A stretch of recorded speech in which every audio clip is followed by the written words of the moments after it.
बाहर से पूरी दुनिया परेशान है और अपना देश तो कुछ ज्यादा ही परेशान है। और बिहार की जो दुर्गत है वो ऐसी हालत पूरे देश में कहीं नहीं है। लॉकडाउन 17 तारीख के बाद से शुरू हो जाएगा। हम लॉकडाउन 3rd में अभी चल रहे हैं। क्या सूरत हाल है और विशेषकर जो मजदूरों के साथ है वो हमें खून का आंसू रुलवाने पर मजबूर कर रहा है।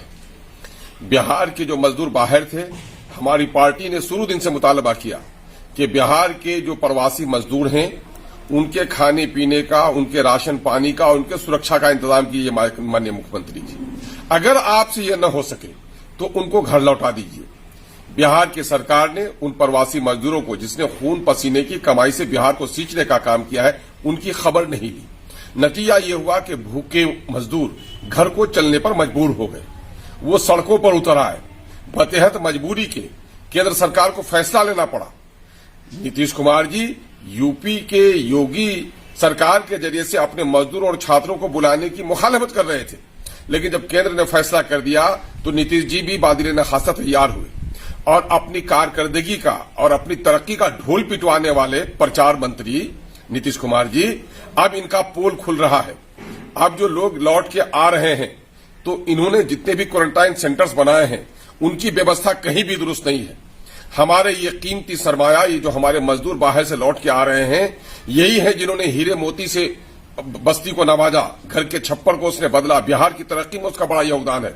लेकिन आज जो वो लौट के आ रहे हैं बहुत ही महदूद पैमाने पे, उनका हाल जेल के कैदियों से बुरा है। और जितने भी क्वारंटाइन सेंटर्स हैं वो सारे नाकाम हैं और फेल हैं। वहां लोगों को सोशल डिस्टेंसिंग की बात कही जा रही है, लेकिन वहां खुद ही एक एक छोटे छोटे कमरे में 15-20 लड़कों को रखा जा रहा है, 15-20 मजदूरों को रखा जा रहा है। टॉयलेट का इंतजाम नहीं है, खाने का इंतजाम नहीं है, रात को बिजली का इंतजाम नहीं है, मच्छरदानी का इंतजाम नहीं है, पीने का सही पानी उनको नहीं मिल रहा है। तरह तरह की परेशानियों से जूझ रहे हैं।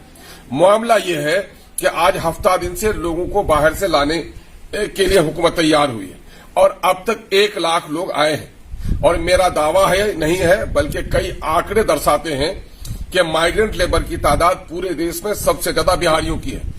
आप जहां भी चले जाएं, चाहे आप सूरत चले जाएं, चाहे अहमदाबाद चले जाएं, गुजरात के दूसरे इलाकों में चले जाएं, बंबई में चले जाएं, पंजाब में चले जाएं, हरियाणा में चले जाएं, तमिलनाडु में चले जाएं, इन तमाम तर जो औद्योगिक शहर हैं, कर्नाटका में चले जाएं, वहां अगर सबसे ज्यादा मजदूर कहीं का मिलेगा तो बिहार का मिलेगा। और 1.5 करोड़ तकरीबन लोग बिहार के बाहर हैं और इस 1.5 करोड़ को लौटना है बिहार। तो इस 1.5 करोड़ को लौटाने के लिए मुख्यमंत्री जी ने क्या इंतजाम अब तक किया?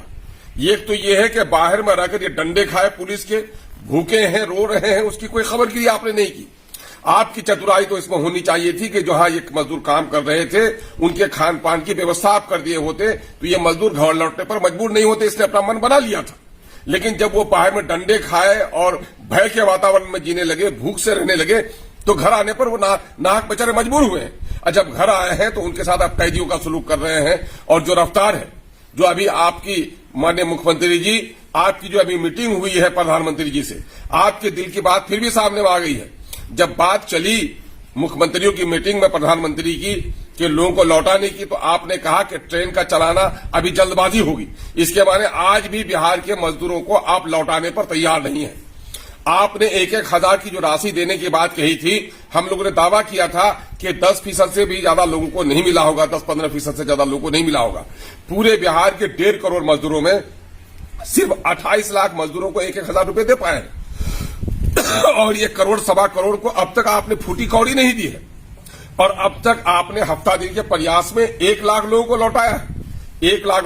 और बिहार के 1.5 करोड़ प्रवासी मजदूरों के लिए अगर ट्रेन चलाया जाए, 1250 लोग अगर एक ट्रेन पर आते हैं तो आपको 12,000 ट्रेन चलानी पड़ेगी। अगर सीमांचल के जो हमारे 8-10 लाख लोग बाहर हैं, अगर इनको आप सीमांचल लौटाते हैं तो इन 10 लाख लोगों के लिए आपको 1200 ट्रेन चलानी पड़ेगी। और अगर आप इन 10-15 लाख लोगों को लिए, और अगर किशनगंज के जो हमारे 3 से 4 लाख लोग बाहर हैं, तो इनको लौटाने के लिए भी आपको 320 ट्रेन चाहिए। 320 ट्रेन किशनगंज जैसे छोटे जिला के लिए अगर चाहिए तो पूरे बिहार के लिए जब 12,000 ट्रेन चाहिए था, वहां इन कई दिनों में कितने ट्रेन आपने बुलाए हैं? आप 1 लाख से कम ही लोगों को अभी लाए हैं और आपका पोल खुल गया है। इसलिए माननीय मुख्यमंत्री जी, ये देश, ये राज्य किसी की पैतृक संपत्ति नहीं है। ये जनता की अमानत है जिस कुर्सी पर आप बैठे हुए हैं, जिनके वोट से आपने सरकार बनाने का काम किया है। और आप कल तक कहते थे कि बिहारी अब बाहर कहते हैं शान से कि हम बिहारी हैं। यही बिहारी जो डंडे खा रहे हैं, यही बिहारी जो भूखे रह रहे हैं, यही बिहारी, यही सम्मान दिया आपने। आपके क्वारंटाइन सेंटर्स में भी आज पुलिस के डंडे की बुनियाद पर उसको चुप किया जा रहा है, उनके परिजनों को बोलने नहीं दिया जा रहा है। आपके दलाल लोग जाकर वहां चमचागिरी करते हैं और मीडिया के लोगों को आपने रोक दिया है। मीडिया को क्यों रोका? ऐसी घड़ी में मीडिया को हर जगह इजाजत मिली है। मीडिया को इजाजत दीजिए, मीडिया कर्मियों को इजाजत दीजिए, सोशल डिस्टेंसिंग को सामने में रखते हुए। जिस तरह आपके सेवक और जिस तरह कर्मचारी, अगर मिडिल स्कूल का और स्कूल का टीचर आपने वहां का उसको प्रभारी बनाया है, अगर आपका डीएम और आपका बीडीओ, आपका सीओ जाकर के उनकी हाल चाल पूछ सकता है, तो मीडिया कर्मी क्यों नहीं पूछ सकते? ये चौथा स्तंभ है देश का, जमहूरियत का। इनको सिर्फ इस डर से आप जाने नहीं दे जा रहे हैं कि आपके कुव्यवस्था की पोल न खुल जाए। हमारे कुछ दोस्त हैं जदयू के, जो बेचारे भाजपाइयों से रिश्ता है, आरएसएस की का वो नकाब पहने हुए हैं, ये लोग सेकुलरिज्म का झूठा और आरएसएस के प्रचारक बने हुए हैं। उन बेजमीर लोगों के लिए भी है, वो हम पर इल्जाम लगा रहे हैं कि साहब अपोजिशन के लोग, एमआईएम के लोग कह रहे थे कि मजदूरों को पास लाओ, मजदूर वापस आए तो बीमारी आई। ये मजदूर हमारे सबसे बड़े कीमती सरमाया है। इन मजदूरों के हित में कल भी हम खड़े थे और आज भी खड़े हैं। ये मजदूर क्या भूखे मर जाए बाहर, ये भूखे मर जाए और तुम शान से यहां पर जियो? वो अपना घर लौट कर आया है, किसी के बाप की मीरास पर लौट के नहीं आया है। इसलिए अपने घर में उनको सुरक्षा चाहिए, उनको खाना चाहिए, उनका सारा सामान जो प्रिस्क्राइब्ड है आपके क्वारंटाइन सेंटर्स के लिए, उनको मुहैया कराने का काम करो।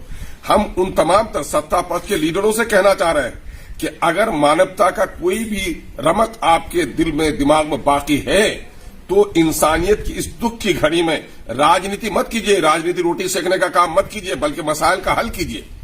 और एक जगह कहीं आपके क्वारंटाइन सेंटर्स में सामान नहीं आता, आपके जाने के बाद आ जाता है, तो आप उसको कहते हैं कि हमारी बाजी है, हमने करा दिया। अरे तुम्हें तो कराना है ही। जो लोग सत्ता पक्ष में, उसकी जिम्मेदारी है कराना है। अपोजिशन के हाथों में इख्तियार नहीं रहता, सत्ता के हाथों में इख्तियार रहता है। तो माननीय मुख्यमंत्री जी, ये काम आपको कराना है। आप अपने लोगों को कहिए कि काम कराएं। और इस वक्त गरीबों की जो पीड़ा है उसको हद से बाहर मत बढ़ने दीजिए। अगर क्वारंटाइन सेंटर में इनकी चीख ने इनके घर के लोगों को जगा दिया और बाहर के लोग अब भी रो रहे हैं, अब भी गुजरात से जितने फोन आ रहे हैं, पंजाब से जितने फोन आ रहे हैं, वो सारे लोग आज उनके आने की व्यवस्था नहीं हो रही है।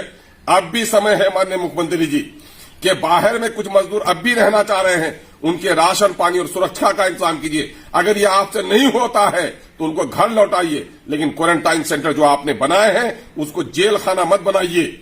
आज की इस बैसाख और जेठ की चिलचिलाती धूप में पैदल निकलने पर लोग मजबूर हो गए। इस गर्मी में क्वारंटाइन सेंटर में आपका पंखा नहीं चलाया जा रहा है। कालकोठरी में अंग्रेजों ने बंद किया था, देश के दुश्मन अंग्रेजों ने देशवासियों को आजादी के खिलाफ बंद किया था कालकोठरी में।